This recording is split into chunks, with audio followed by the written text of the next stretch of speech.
Olá, meus amados, a paz do Senhor. Bom, gente, vamos lá. Há quem diga, né, que Deus vai destruir o segundo casamento para restaurar o casamento dela. A gente já conversou sobre isso, né, gente? Mas eu quero falar sobre outra visão aqui, essa questão, né? Há quem diga isso, há quem pense isso, né? Isso aqui chega até ser uma blasfêmia, chega até ser uma heresia até, né? Além de ser uma blasfêmia contra Deus, certo? Deus é Deus destruidor, né? A questão é, as pessoas pregam tanto esse negócio que diz assim, Deus não destrói uma família para construir outra. Se Deus destrói uma família para construir outra, essa frase aqui que tanto a gente diz que Deus não destrói casamento para construir outro, essa palavra seria incoerente, não caberia nem para gente.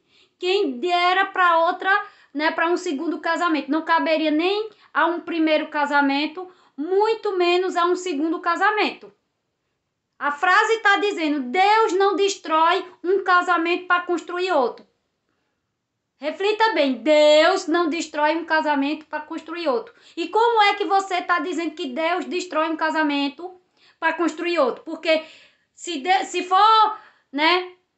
Se Deus vai restaurar um outro casamento, ele precisa destruir um, né? Ele precisa destruir um para construir outro. Certo? Não é assim? Ele precisa destruir. Então ele vai ter que destruir na cabeça de alguns, né? Se essa frase de efeito, que é uma frase de efeito, que é uma verdade, Deus não destrói casamento para construir outro, essa é uma verdade, mas aí se essa frase realmente, né, para alguns tem efeito, para outros parece que nem efeito tem, né? Porque tá usando disso aqui. Mas como eu disse, né? Não tem. Sabe? Não tem razão de Deus destruir um segundo casamento porque ficaria incoerente. Não teria razão, né, de Deus destruir um segundo casamento para construir um primeiro. Então essa frase aqui estaria totalmente incoerente e errada. Então, como eu disse, não caberia nem a mim e nem nós que somos de primeira aliança e nem as outras pessoas que são de segunda aliança. Então Deus não, né? Então não caberia, ficaria muito incoerente, certo? Né? Já diz tudo, Deus ele é Deus de restauração.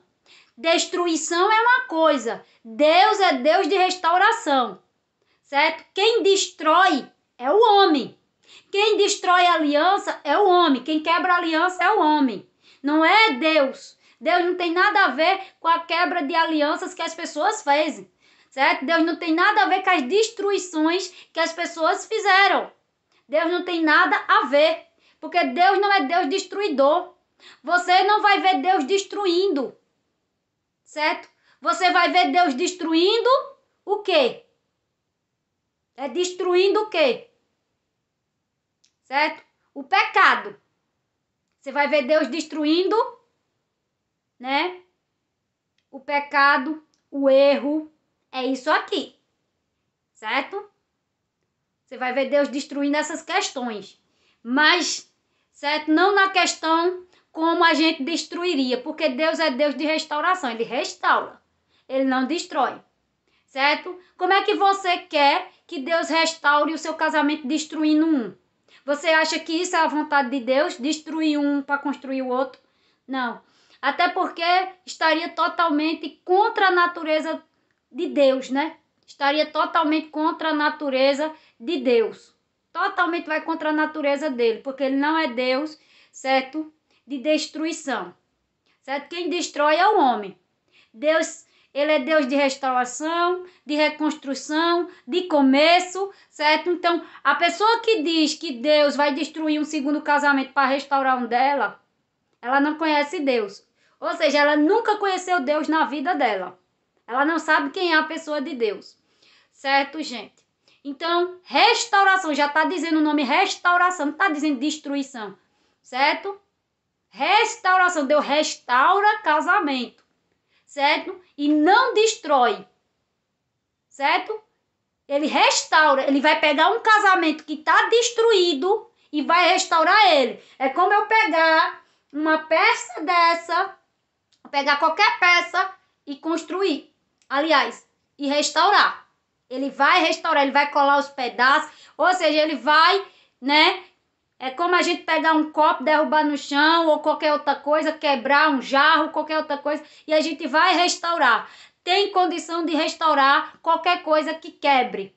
Quebrou a aliança, Deus restaura. A gente tem condição até de restaurar nossa aliança se quebrar. Imagine uma aliança espiritual, certo? Né? A gente pode não ter condição de restaurar certas coisas nesse mundo, mas Deus tem.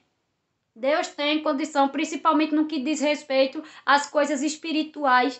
Deus sabe o caminho, né, que ele restaura, certo? Então Deus é Deus de restauração. Ele vai restaurar um casamento. Ele não vai destruir um casamento para construir outro. Ele vai restaurar o que já está destruído, né? A coisa certa aqui é essa. Deus vai restaurar o que já está destruído. Ele não vai destruir para construir outro. Porque ele não pretende construir outro. Ele pretende restaurar. Certo? Ele não pretende de forma alguma construir um do zero. Ele não vai fazer isso aqui, porque já existe um casamento aqui. Já existe um casamento. Então ele não vai construir um casamento do zero. Não. Ele vai restaurar um casamento que foi destruído. O intuito de Deus é esse. Restaurar. Ele vai ver o que é que pode ser restaurado naquele casamento ali. Porque nem tudo está perdido. Certo? Nem tudo, né? Por isso que a Bíblia diz que não há impossíveis para Deus. Até porque nem tudo está perdido, certo? Está perdido para o homem, mas para Deus não, certo? Não está perdido, nada está perdido para Deus. Então Deus vai restaurar. Ele não vai destruir um casamento, ele vai restaurar um casamento. Porque Deus não quer destruir, ele prefere restaurar. Ele escolhe restaurar, certo? A questão ali, ao invés de destruir, certo? Deus não tem prazer nem na morte do ímpio, das pessoas que, né? Porque ele quer restaurar aquela pessoa. Ele não tem prazer, por isso que ele pede que se arrependa e tal, por quê? Porque ele tem prazer em restaurar. Ele tem prazer em restaurar pessoas, vidas e tal. Ele tem prazer em restaurar aquilo que foi quebrado. Ele tem prazer em restaurar aquilo que um dia foi destruído. Ele tem prazer. Meu Deus e o seu Deus, se for seu Deus, ele tem prazer em restaurar. Você não vai ver nem Deus, certo? O templo foi destruído. Deus Deus, né? Ele não é Deus de substituir. Ele não é Deus de substituir. Você não vai ver Deus substituindo certas coisas no reino deles. Pelo contrário, certo? Os muros de Jerusalém foi destruído. Ele mandou Neemias lá reconstruir o muro, ou seja, restaurar, né? Teria que haver uma restauração. Ele não, certo? Mandou edificar em outro canto. Ele mandou edificar lá, restaurar lá o muro, né? Que estava lá destruído. Então ele mandou Neemias restaurar, certo? Disse a Neemias como é que era para ser restaurado e tal. Certo? Então Deus, você quando olha a Bíblia, quando você lê a Bíblia, estuda a Bíblia, você vai ver Deus restaurando e não destruindo. Você não vai ver Deus, certo? A pessoa já está doente ali, Ele coloca mais uma doença, é? Não, você não vai ver isso aqui. Você vai ver Deus, né, restaurando a saúde da pessoa. Você não vai ver Deus colocando mais doença na pessoa. Você não vai ver isso, certo? Você vai ver Deus restaurando vida. Morreu, ele não substitui, não, esse daí não serve mais para nada, não. Restaurar a vida, né, dele. Levanta-te, né, sai daí, né, abra a pedra. Restaurou a vida da pessoa.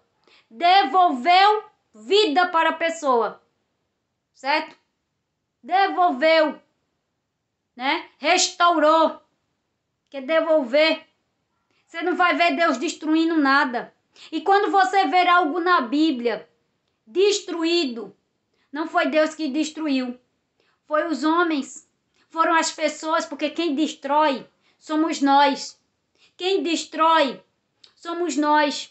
Quem destrói relacionamentos, amizades, né? Ou outras coisas, quem destrói somos nós, por falta de cuidado, por falta de sabedoria, por falta de discernimento, de entendimento. Quem destrói somos nós.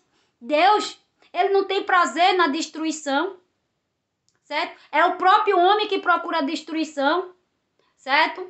Você vê que Deus tem prazer em construir as coisas. Deus tem prazer. Você vê, ele construiu o mundo, ele construiu a arca, ele construiu... Ele não tem prazer em destruir. Ele não tem prazer em destruir. Quem destrói somos nós. Quem destrói somos nós pelas nossas próprias cobiças, pela vontade da carne, pelas nossas próprias concupiscências. Deus não tem prazer em destruir, certo? Deus não tem, certo? Deus não tem prazer, certo? Em destruir. Ele tem prazer em restaurar, em renovar a aliança. Você vai ler Gênesis até Apocalipse, certo? Nós vemos na história da Bíblia, nós vemos homens mentirosos, certo? Deus poderia destruir esses homens mentirosos. Nós vemos ladrões, nós vemos pessoas picaretas na Bíblia, que não é diferente de hoje, pessoas adúlteras, pessoas isso. Ou seja, você vê todo tipo de pessoas com o seu mal, com o seu pecado. E você não vê Deus descartando nenhuma delas. Você não vê Deus descartando Davi, como não vê outros. Você não vê Deus descartando ninguém. Porque Deus não é Deus de descarte. Deus é Deus de restaurar. Então você vê ele restaurando, mudando as ideias das pessoas, né? Trabalhando naquela pessoa que antes foi um ladrão, certo? Numa pessoa santa, casta e tal. Ou seja, restaurando a vida daquela pessoa. Tornando ela uma nova criatura.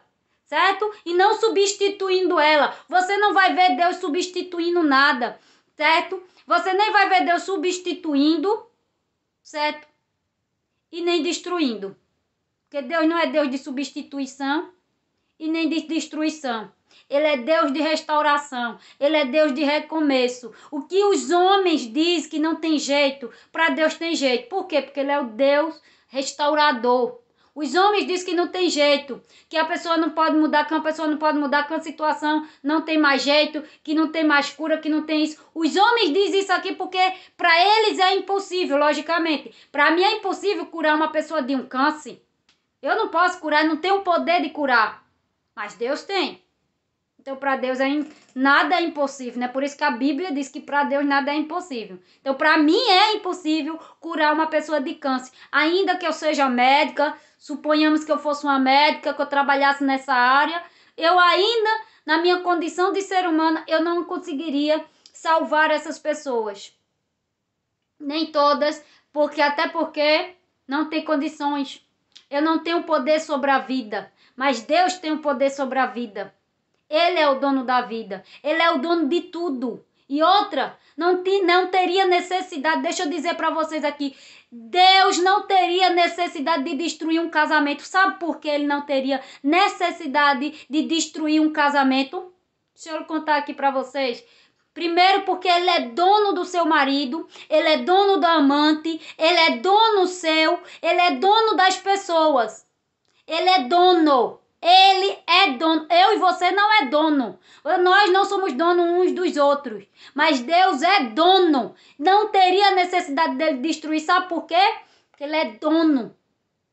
Se ele dizer uma palavra, aquilo se molda. Se Deus dizer, sai daí, a pessoa sai. Certo? Por isso que nós não temos o livre-arbítrio. Nós não temos o livre-arbítrio. Não existe o livre-arbítrio. Exatamente por causa disso. O homem e a mulher não têm o livre-arbítrio. Certo? O livre-arbítrio que Deus deu foi nos dar, né, o poder de decidir o que a gente quer da vida da gente. Mas esse livre-arbítrio aqui não tem. Porque se Deus quiser que você morra, você morre. Se Deus quiser que você pegue uma doença, Deus bota uma doença. Deus é Deus. Então ele não tem por que destruir. Ele não precisa disso. Porque ele pode simplesmente dizer, certo? Não quero mais você com essa pessoa. Não quero que né, foi até aqui. Foi até aqui, não mais adiante. Deus pode simplesmente dizer, dar uma ordem para o seu marido ou para a sua esposa e dizer, deixe ela. E ele deixa. Ele não precisa destruir. Ele simplesmente uma palavra. A Bíblia diz no livro de Gênesis que pela palavra o mundo começou a existir.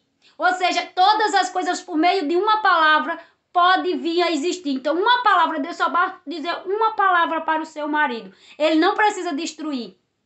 Ele não é Deus destruidor. Ele não é que nem eu e você, que quer destruir as coisas. Basta uma palavra, ele dizer para o seu marido, para a amante até, e dizer para ela, deixe esse homem, que esse homem não é seu. Ou deixe essa mulher, que essa mulher não é sua. E eles mudam de ideia, sem nem olhar para trás. Sem nem olhar para trás. Eles mudam de ideia. Porque a respiração é de Deus, a nossa vida é de Deus, o fôlego de vida que há em mim, há em você, é de Deus. Ou seja, um homem não é dono de si mesmo. Certo? Por isso que não existe o livre-arbítrio. Né? O homem não é dono de si mesmo. Tudo isso aqui é de Deus. A nossa pele, isso aqui, tudo é de Deus. Tudo isso aqui, ó, é de Deus. Nada é meu. Até o meu corpo pertence a Deus. Foi Ele que me fez. Certo? Então não haveria necessidade de Deus destruir. Por uma palavra só, o homem deixa, abandona aquilo dali. Se for a vontade de Deus, Deus simplesmente faz a minha obra e pronto. E a gente não fala, não reclama, não faz nada. Porque quem dá a última palavra, quem é que dá a última palavra? Quem dá a última palavra é Deus. Quem dá a última palavra é Deus. Não é você, não sou eu, não é seu marido nem amante. A última palavra é de Deus. É Ele que dá a última palavra. Homem na terra não dá palavra. Homem nenhum na terra dá a última palavra, porque quem dá a última palavra sempre foi a de Deus. Sempre foi. Então não há necessidade de Deus, certo? Destruir um casamento, porque apenas por meio de uma palavra a pessoa abandona o pecado, né? E assim Deus restaura. E assim Deus restaura. Não há necessidade de Deus destruir. Certo? Então, reflito nisso aí tudo. Certo? Porque dizer que Deus destrói um casamento para construir outro é uma blasfêmia. É uma heresia. Né? Então, essa frase de efeito aqui que a gente tanto fala seria muito incoerente. A gente diz tanto que Deus não destrói casamento. E como é que Deus vai destruir o segundo casamento para construir outro? Se a gente mesmo diz que Deus não destrói um casamento. Se a gente prega isso aqui. Certo? Né? Veja quanta incoerência aqui. Quanta incoerência, né? Seria uma incoerência. Então, reflito aí, tá bom?